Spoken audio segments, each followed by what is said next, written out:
At the height of her career, Clara was a determined and successful woman, until life presented her with a challenge that not even her willpower could overcome alone. Diagnosed with a terminal illness and abandoned by the family that promised to be by her side, Clara finds herself alone in a hospital, fighting against time and against the devastating silence of abandonment. Clara, a former entrepreneur at a growing technology startup, felt the impact of the hospital's automatic doors closing behind her like a final sentence. The walk to the room was short, but it felt long and heavy, reflecting the burden he carried on his shoulders. The diagnosis of advanced lung cancer was nothing new, but the news that her hospitalization would be indefinitely hit her unexpectedly. "I was there to begin intensive treatment, and the uncertain prognosis left little room for hope. The air smelled of disinfectant, and the hallways were bathed in a cold, impersonal light.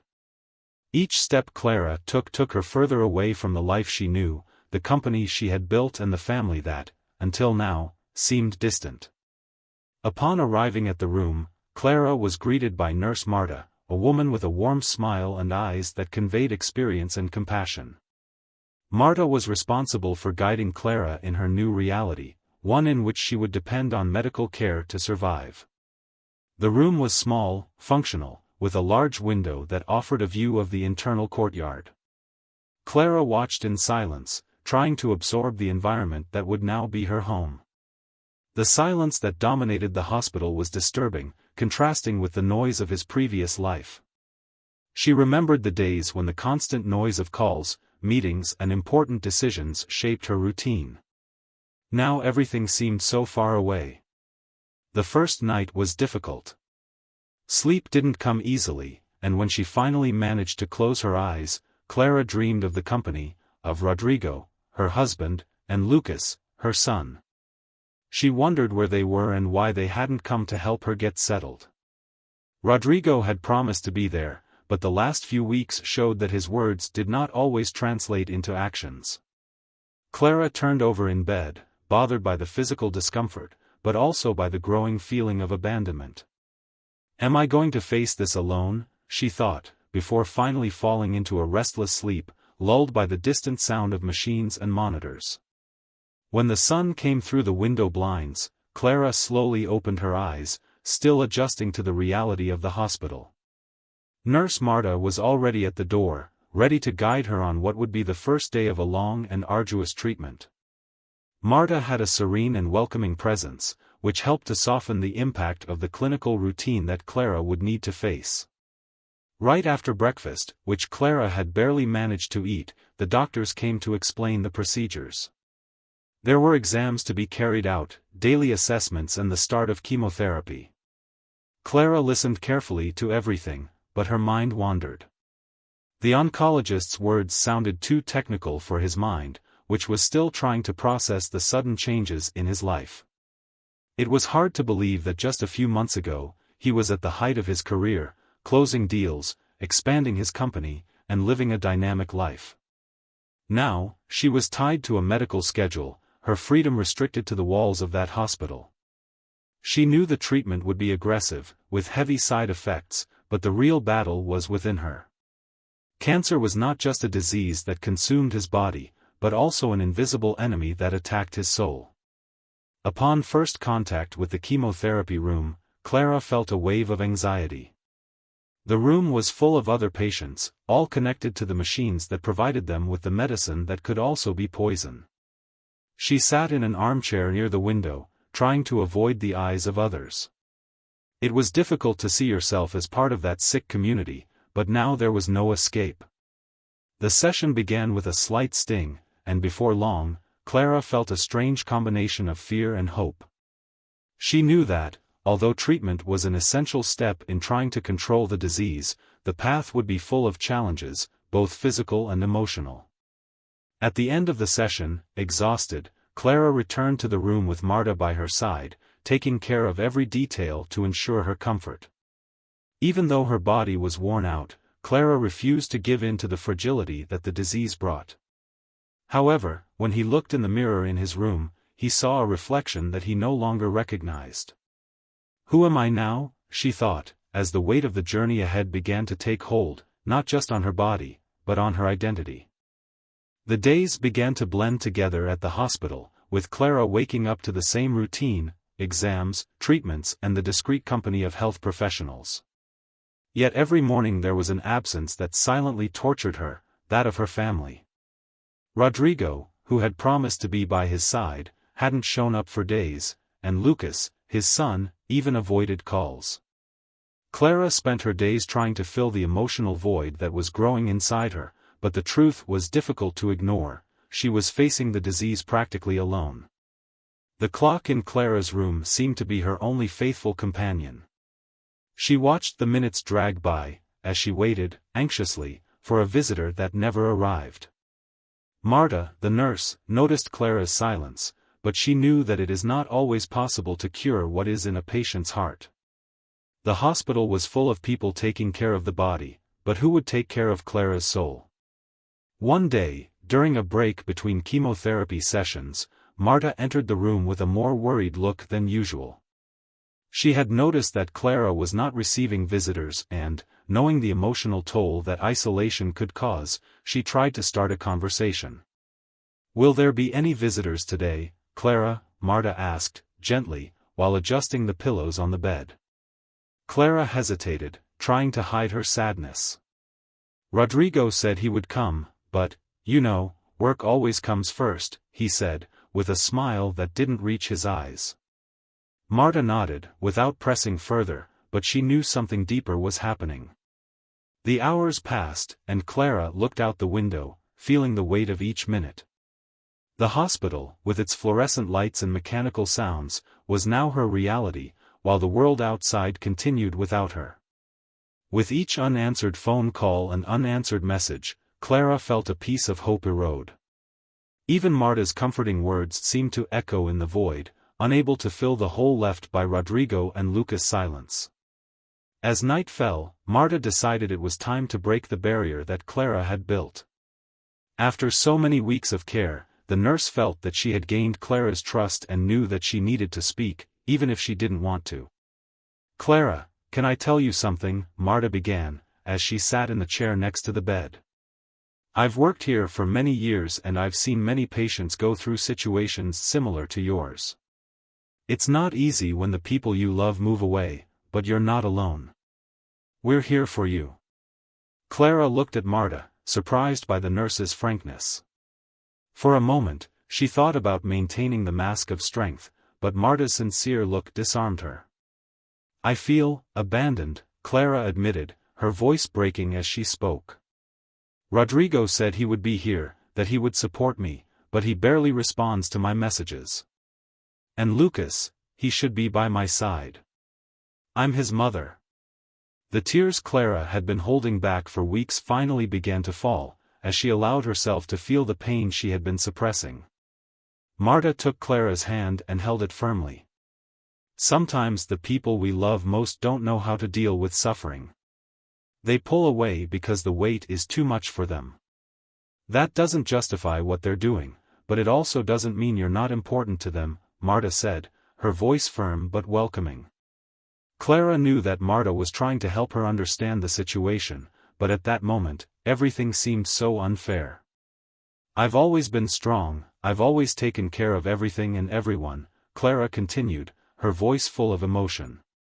"But now that I need help, it feels like I'm a burden." Marta shook her head, disagreeing softly. "You're not a burden, Clara. Don't ever think that. Love shouldn't disappear when things get hard. And you, above all, deserve to be loved and cared for." The conversation brought some relief to Clara. For the first time, she felt like she didn't have to carry the weight of abandonment alone. Marta was by her side, and somehow that made her feel like there was at least a hand outstretched, even when her family seemed far away. Although the sadness remained, Clara knew that night, she would not face the silence alone. The weeks in the hospital began to take a toll on Clara, not just emotionally but also physically. The treatment was aggressive, and the side effects soon appeared. Chemotherapy drained her strength in ways she had never imagined. Her hair, once thick and full of life, now fell out in clumps with each brush. The nausea was constant, and the tiredness never seemed to leave. Marta, always attentive, observed the decline with a mix of concern and empathy. Every day was a struggle for Clara, and Marta knew that time would become a cruel ally, forcing Clara's body to submit to illness and treatment. On a particularly difficult afternoon, Clara could barely get out of bed. His joints ached, and every movement felt like a monumental effort. Looking in the mirror was a painful reminder that cancer was not only attacking her lungs, but also stealing her identity. The reflection showed a different woman, one she barely recognized. "It's not me anymore," he thought, as his eyes roamed the pale image in front of him. Marta entered the room, as she did every day, but this time she found Clara visibly downcast. "Are you okay, Clara?" he asked, knowing the answer would be no, but wanting to give the patient the opportunity to open up. Clara sighed, unable to hide what she felt. "I feel like I'm disappearing, Marta. Every day it's like a part of me is being ripped away. I don't know how much longer I can hold on." Marta sat next to her, with no easy words to comfort her. "I knew Clara was right, the treatment was brutal." "It's difficult, I know," he replied, calmly. "But you are much stronger than you know. And I'm here to help you carry that." Marta knew that the physical pain was undeniable, but what worried her most was Clara's emotional state. The body was breaking, but his soul seemed to follow suit. One afternoon, when Clara had already accepted that another day would pass without any sign of her family, a surprise changed the hospital routine. While looking out the window, listening to the distant noise of the hallways, Clara heard a familiar voice in the hallway. Initially, he thought he was imagining it. But suddenly, the bedroom door opened, and there was Lucas, his son, standing in the doorway. Clara blinked several times, as if trying to confirm that it wasn't a dream. Lucas was there, with an uncertain, almost shy expression, as if he didn't know how to start the conversation. "Hi, Mom," he said, his voice low, embarrassed. Clara, who had dreamed of that moment for so long, felt a mixture of relief and pain. "Lucas, you came." The words came out hesitantly, as if she didn't believe he was really there. He entered the room but kept his distance. There was a weight between them, a silence that spoke more than any words could. Clara watched him, and her heart sank when she realized how much he had changed. Lucas was no longer the boy she remembered, he was more closed, more distant. The disease had changed not only her life, but also the way her son saw her. "How are you?" Lucas asked, visibly uncomfortable with the hospital environment. "It could be better," Clara replied, with a weak smile, trying to ease the tension. But the truth is that she wanted to ask something deeper. Where has he been? Why did it take so long to see her? However, Clara knew that this was not the time for confrontations. She wanted to enjoy the fact that he was there, even if the conversation was superficial. "I've been waiting for you," Clara said finally, trying to contain the emotion in her voice. Lucas looked at the floor, not knowing what to say. "I'm sorry, Mom. Things have been difficult." Clara understood, perhaps more than he thought. Although the visit was brief and marked by uncomfortable silences, for Clara, it was a small ray of light amidst the darkness. Lucas was there, and that, in itself, was a victory in the midst of the chaos that his life had become. Even though he was lost in his own emotions, Clara clung to the hope that, in time, they could truly reconnect. Clara hadn't seen Rodrigo for weeks, since he started to distance himself emotionally.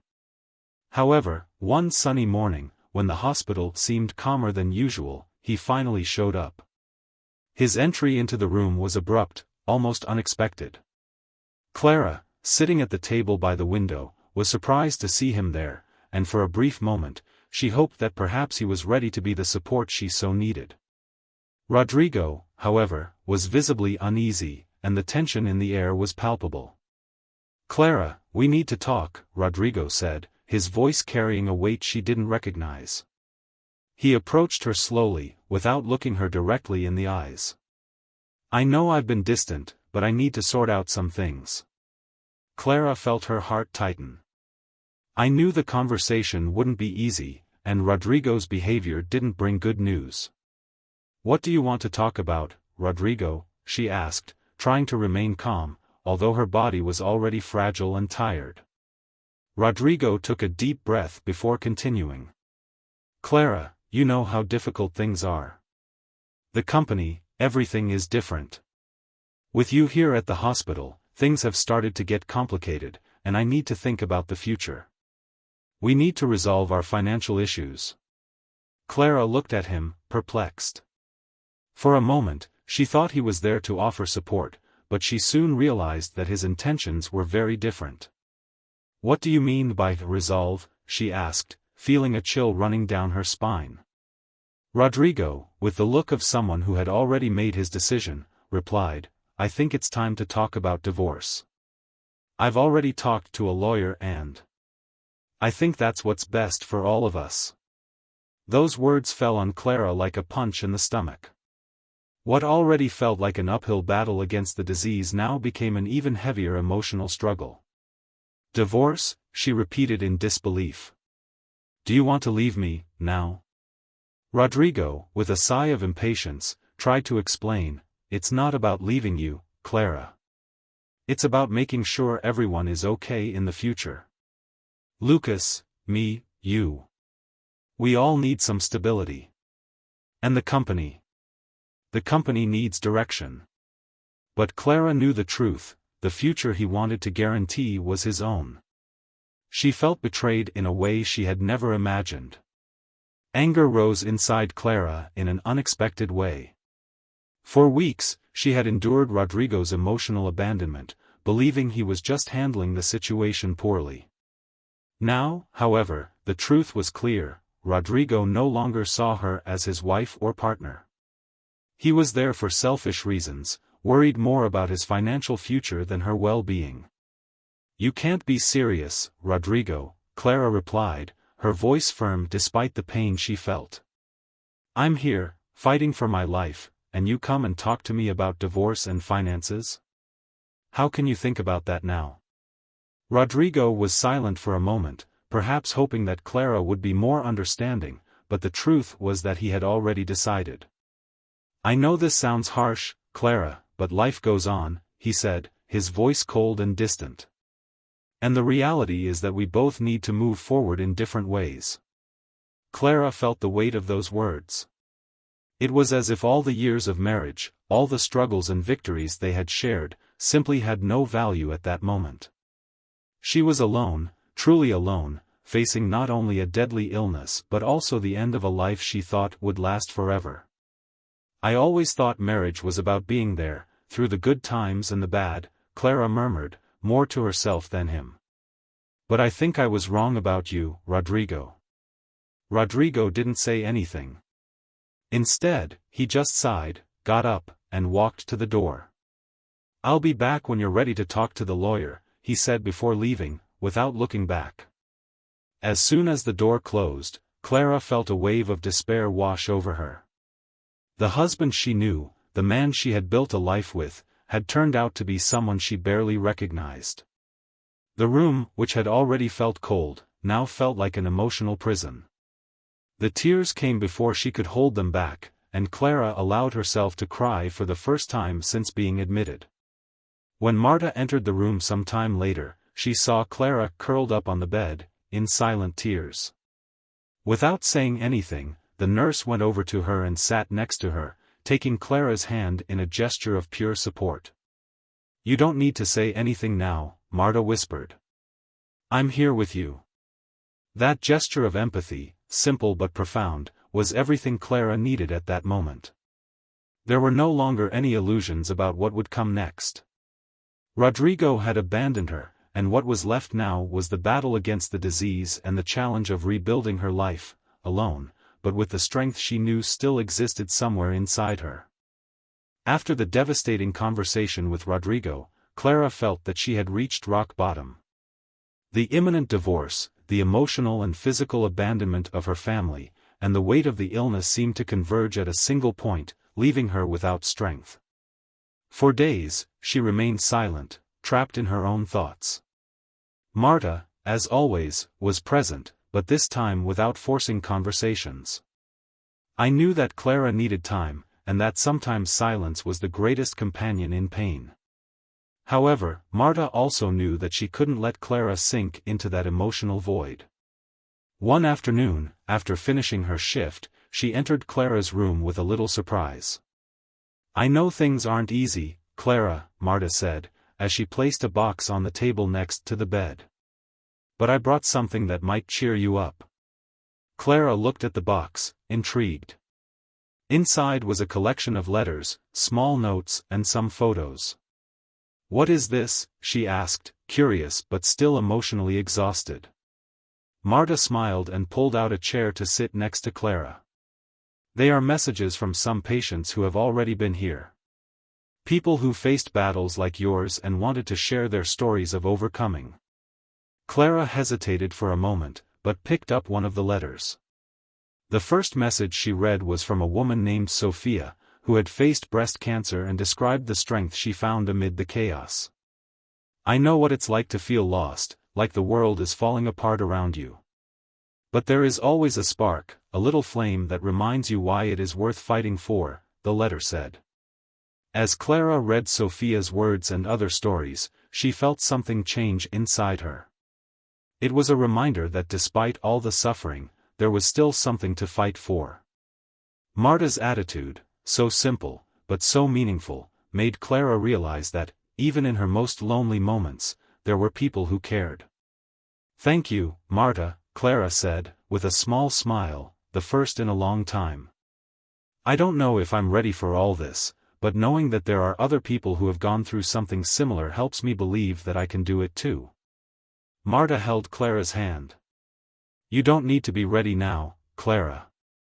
Just take it one step at a time. And remember, I'll be here, every day." The weeks that followed Rodrigo's visit and Marta's gesture brought a new perspective to Clara. She knew she couldn't count on support from Rodrigo or Lucas, but she was beginning to discover that her strength didn't need to come from them.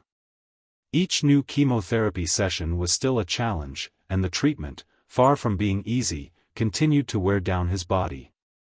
However, Clara realized that, even in the midst of physical pain, she had a choice to make: she could give up or she could fight. One afternoon, while watching the hospital's activity from her bedroom window, Clara began to reflect on the future. For the first time in weeks, she thought about her company, about the projects she had left unfinished, and about the life she still wanted to live. The separation from Rodrigo, which initially seemed like an unbearable burden, began to be seen in a new light.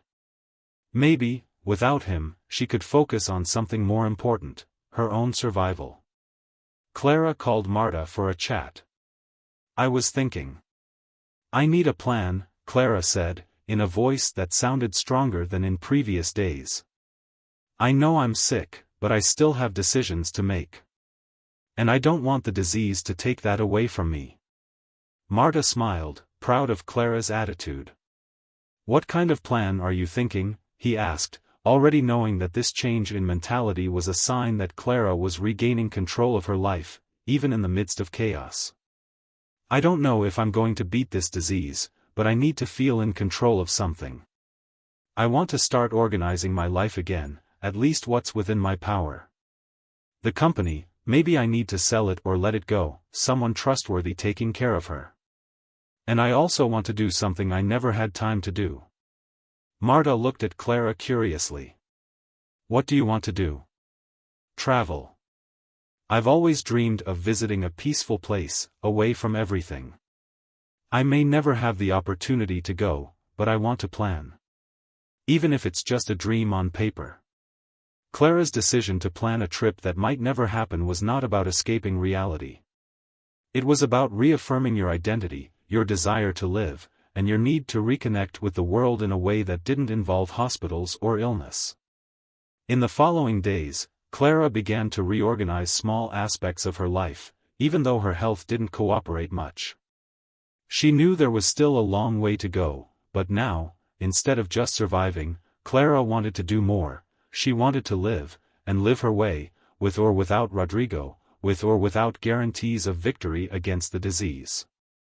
After weeks of silence, Clara was surprised by a second visit from Lucas. This time, he looked different. There was not the same detachment that had marked his last visit. Lucas entered Clara's room with hesitant steps, but with a look that showed more than mere obligation. Clara, lying in bed, noticed the change immediately and felt torn between the joy of seeing him and the fear of a new disappointment. "Mom, I've thought a lot since last time," Lucas began bluntly. He looked at the floor, as if trying to find the right words to express what he was feeling. Clara remained silent, giving him the space he needed to speak. "I know that I wasn't there. That I should have supported you more, especially after Dad left. But, it's hard. Seeing you like this is really hard for me." Clara felt the weight of Lucas' words, but also understood the depth of what he was trying to say. "I know it's hard, Lucas," she replied softly. "And I know you're dealing with this in your own way. But I need you, now more than ever." Lucas finally looked into his mother's eyes. "I'm so sorry, Mom. I should have been by your side, but I was scared. Scared of losing you, scared of not knowing what to do." His words came out with a lump in his throat, and Clara saw tears forming in her son's eyes. With a sinking heart, Clara reached out with a trembling hand to hold his. "I understand you, Lucas. And I will never blame you for being afraid. But the only thing that really matters now is being together. It doesn't matter how much time we have left, what matters is what we do with that time." The silence that followed was not uncomfortable. On the contrary, it was a moment of genuine connection between mother and son, something Clara hadn't felt in a long time. Lucas, still holding his mother's hand, finally allowed the tears to fall. "I promise I'll be here, Mom. I won't run away anymore." Clara, with teary eyes, just nodded. That was all I needed to hear. At that moment, she felt that, despite all the difficulties, there was hope that her relationship with Lucas could be healed. With reconciliation with Lucas bringing a new lightness to her heart, Clara began to think about Rodrigo. Although he had chosen to follow a different path, Clara knew that carrying sorrows would not help her in the journey that still lay ahead. She then decided it was time to deal with her feelings towards her husband. One quiet morning, Clara asked Marta to bring her paper and pen. Sitting on the bed, looking out the hospital window, she began to write. Each word was a piece of herself that she left on paper, an attempt to close a cycle that still hurt her. "Rodrigo. I won't pretend to understand your choices. What you did, and how you left me, was one of the hardest things I've ever had to face. For a long time, I felt anger, sadness and, most importantly, an emptiness that seemed impossible to fill. Abandonment hurts in ways I can't describe. But over time, I realized that I can't carry this pain with me forever. You made your choices, and I made mine. What matters to me now is finding peace, no matter how difficult it is. I can't blame you for running away from what scares you, even if I expected more from you. I know you also have your internal battles, and I hope that one day you can overcome them. I am at peace with the idea that our path together has come to an end. I don't know what the future holds for me, but I know I need to move forward without carrying regrets. This doesn't mean that what happened didn't affect me, but it does mean that I'm willing to let go of the past. I forgive you, Rodrigo. Not because it's easy, but because I need it to move forward. Clara." After finishing the letter, Clara felt a strange sense of relief. It wasn't like everything was resolved, but at least she had a weight off her shoulders. Delivering the letter to Rodrigo was something she wasn't sure she would do, but knowing that those words were written was enough. Marta entered the room soon after, as always attentive to Clara's needs. "Did you write the letter?" he asked in a gentle tone. Clara nodded. "Yes, I wrote it.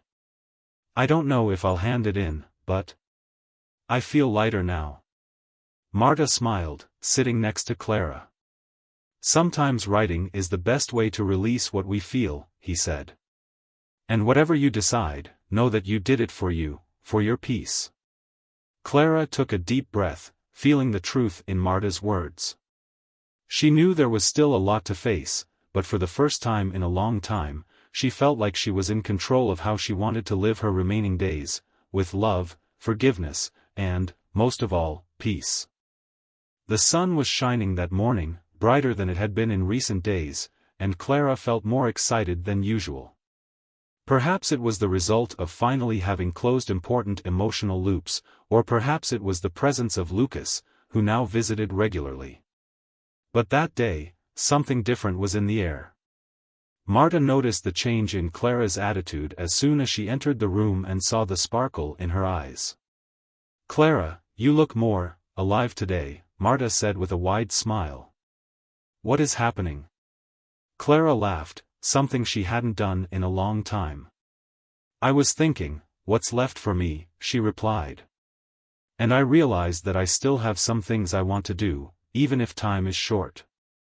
Curious, Marta approached. "And what would that be?" Clara looked at Marta with a determined look. "I have a bucket list. Things I've always wanted to do, but never had time because of the company, life, everything." Marta smiled, already imagining what was coming. "So I thought, why not start now?" Marta nodded, excited. "That sounds like a great plan. What do you have in mind?" Clara pulled a small notebook from her drawer, where, in shaky handwriting, she had written down some of her aspirations. "I want to see the sea again," she began, her eyes teary. "I want to feel the breeze, step on the sand, and I want to see the sunrise in a beautiful place, where the horizon stretches for miles." Marta listened carefully. I knew that Clara wasn't just talking about small desires, but a deep desire to reconnect with the world and with life, in a way she hadn't felt in a long time. "I can help with that," Marta said, taking Clara's hand. "Let's organize everything." In the days that followed, Marta and Lucas joined forces to plan a small trip to the beach, a special place where Clara could fulfill one of her greatest desires. Every detail was thought out with care, and the very expectation of the moment brought Clara an energy that she no longer knew she had. Time seemed short, but Clara was determined to fill it with what really mattered.